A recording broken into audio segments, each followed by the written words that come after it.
Okay, we're going to take this one step further and talk about Island Park, Scotchman Peak, Y2Y. Agenda 2030 is what it comes down to. Give us your thoughts on all of that. Uh,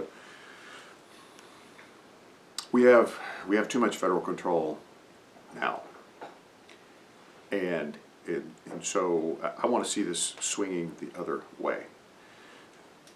The motivations for some of the things that you just mentioned, I think, go beyond just the so-called desire to keep things wilderness or whatever. There is a significant agenda out there to specifically prevent any type of human activity or commerce, just to control it and take large swaths of property and just set it aside. I don't know the numbers, but I believe it's somewhere around 5 million acres, I've heard, that we've got that's already wilderness area in our state now. And just how much of that do we really need? I mean, that doesn't mean you don't appreciate what you have and open up access and keep access. But I cannot support, I do not support the more federal ownership or control of the resource base within Idaho's borders. I want to see it to go the other way. It needs to go the other way. Whoever controls the resources ultimately controls economic destiny. And that's what most people don't really understand is if you don't have control of your resource base, that is your wealth. And whoever controls that controls the economic destiny. And right now, that is not Idaho, that's Washington, D.C. I'm going to hit a few national topics, if I can. I have always seen this as three separate issues, but Raul actually brought up a fourth point last night. I look at immigration versus illegal immigration versus refugee, and Raul brought up asylum as a fourth point. And I would add one more, and that's whatever you would term the desire by, like, say, the medical community or the technology community to have the ability to bring in people who have specialty training from outside the country on a merit-based program, whatever that is, but have Not necessarily the, what is it, H-1B? Right, it might be, actually, I forget the term, but Yeah, me too. but there's several different, I'm with you, So tell me your thoughts on the immigration versus the illegal immigration versus the refugees, and you know how this plays out, not just on the national level. We're talking about the caravan heading to the border. Yeah. We're talking about Twin Falls and the refugees. You know, Yeah. it's a bigger issue, but we only have a few minutes, so I put them all together.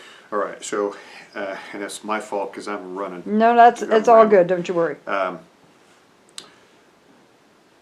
There's so many facets of it, and you articulate a lot of them, but I still think you can take it down to some basic principles.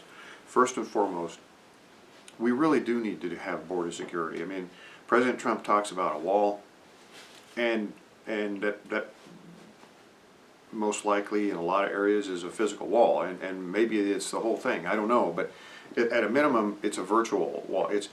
It's getting much more control of who's coming into your country. That is a federal responsibility, and it's one that we've been very lax on.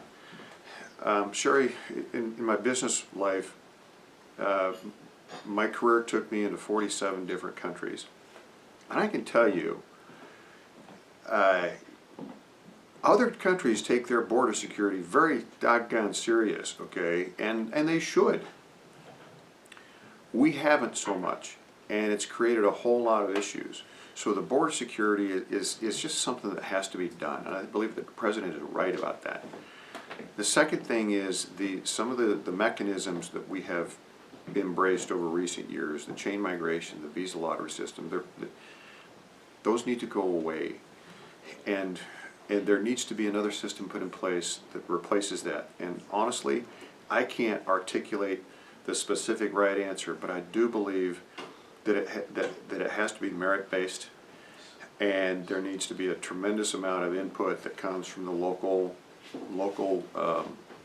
authorities and stakeholders, because Idaho's situation is a little bit different than Texas or Arizona, where you're right on that border.